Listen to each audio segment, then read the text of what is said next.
Good morning guys, what's going on? I thought I'd do a little bit of a marathon update today and I'll show you what I'm having for breakfast if you didn't see already, but anyway, I'll show you.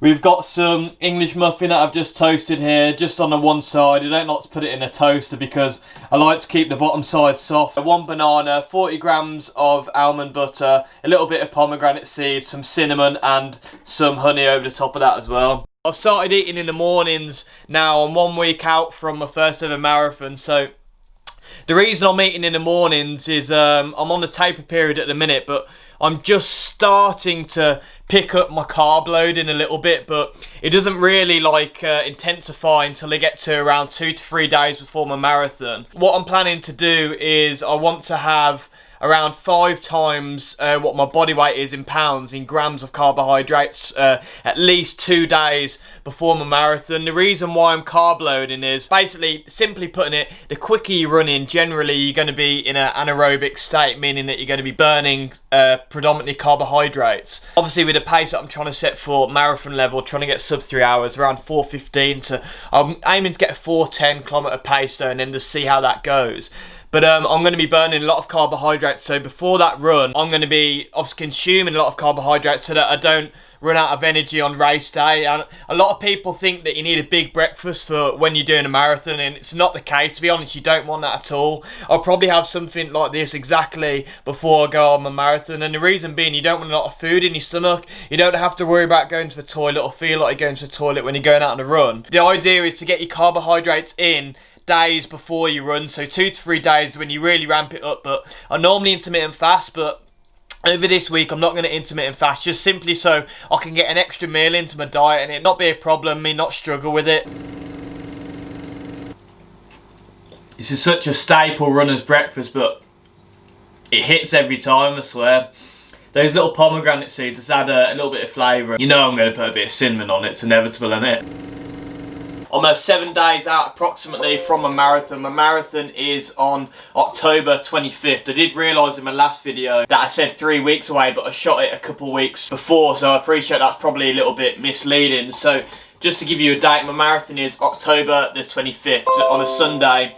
The Paris Marathon was cancelled for anyone that doesn't know, so I'm basically just running my own marathon through London. So my brother and my cousin are going to come down to help me out. They're going to be on bikes, they're going to give me all the stuff I need, gels, drinks. I'm going to give them everything before so it's nice and prepped. I'm going to go run down the canals from West London to Marylebone and then come back on myself, go all the way back to West London and make my way over to Ealing where it all started. That's the plan I've got. But yeah, so like I said, I'm basically 1 week out. This is my second taper week, so I've done a 3-week taper. What that means is basically my training, the intensity and the volume of my training's come down. So I've only done one run this week, which is a threshold run, which is basically mimicking the same pace that I want to run on marathon day, so 4 minutes 10 kilometers. So basically what I did there, I just did a little warm up, 4 minutes 10 kilometers, then a little cool down, and I've only done that once this week, and this run's just been like really slow running, and I swear to God it's been the hardest week of them all. I thought, oh, this would be quite nice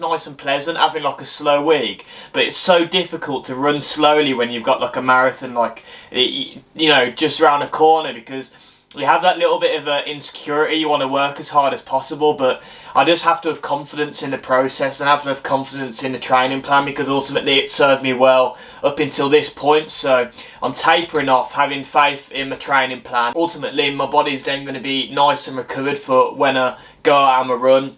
I'm doing all these little things because I've been working so hard, and it just seems a little bit silly of me to not like go through it all the way in terms of like I said, with my carbohydrates, getting like 5 grams carbohydrates per pound of body weight 2 days before the race. These little things is a little bit more effort, but ultimately if I want to get that sub 3 hour marathon, I want to do everything that I possibly can do so that I know I've given it absolute like my best shot. And like you saw earlier today, I was doing a little bit of meditating, and for me meditating really helps with whenever I want to achieve something physically, like getting your body and mind working holistically. With running, obviously it's a physical pursuit, it's a physical sport, but anyone that runs knows that running is so much more than that, especially marathon running or endurance running. I've just seen people have done that Moab 240 mile race. The mental side of it, that much more so than marathon running, but the mental side of it is so important. It's so important to keep yourself focused. And for me, what meditating does, I'm not great at it still. Like, I'm still a newbie really to it. I've only been doing it like for the past 6 months, and I still feel like I'm a white belt meditator, if you will. But it just helps me control my mind a little bit more. Like, the pain you have when you're running, you can kind of like meditate a little bit when you're running so that you're not distracted by the pain. You just bring it back, focus on your breath, focus on your pace, and before you know it, you're not thinking about the pain. And like I said, I'm not great at it. It still comes back. You still get those thoughts when you're having pain, but ultimately when I run a marathon, I have to get myself in this mindset, accept that I'm going to hurt. I know full well that I'm going to hurt. If I want to push myself to my limits, it's going to be horrible, but ultimately I'm ready for it. So I'm preparing myself in my mind, in my body, as much as possible before I go out on this run, because I know that I have to basically prepare myself as much as possible so that there's nothing that's going to be alien to me on race day. I've put myself through all of my training methods in terms of, I've been doing those threshold runs, I've been doing faster pace runs, I've been doing slow runs, recovery runs, long runs. I've been doing absolutely everything I possibly can do, stretching every day, icing anything that's a little bit inflamed, taking my turmeric for anti-inflammatories, taking my supplements like my cod liver oil. All these little things I'm doing is ultimately just to get me running as good as possible. And it is a hobby.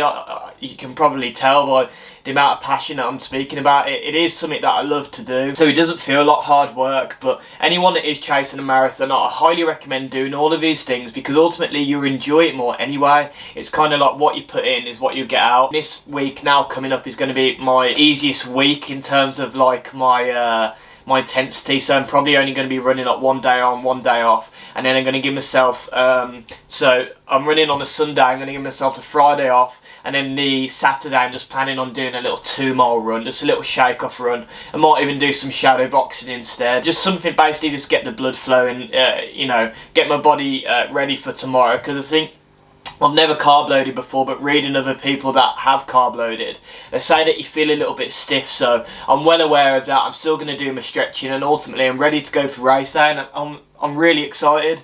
I'm excited to see what I can do, and ultimately if I can run a sub 3 hour marathon off my own back with no crowd, I know I shouldn't have a problem with it when I come to do it in the 2021 Paris Marathon in April. So I'm excited for it. I've got a gym session today. I'm basically going on the treadmill today just because I'm doing a double session in the gym. It's going to be my last gym session as well before I go out on a run, because I don't want to be burning a lot of glycogen. So like I said, I'm carb loading, so the reason why I'm carb loading is to get my glycogen levels up so that I have a lot of energy for when I come to run. So this is my last weighted session. Some people recommend you don't do a weighted session like a week before, but for me, I was working out in the gym before I started to run, so my body's quite used to that now.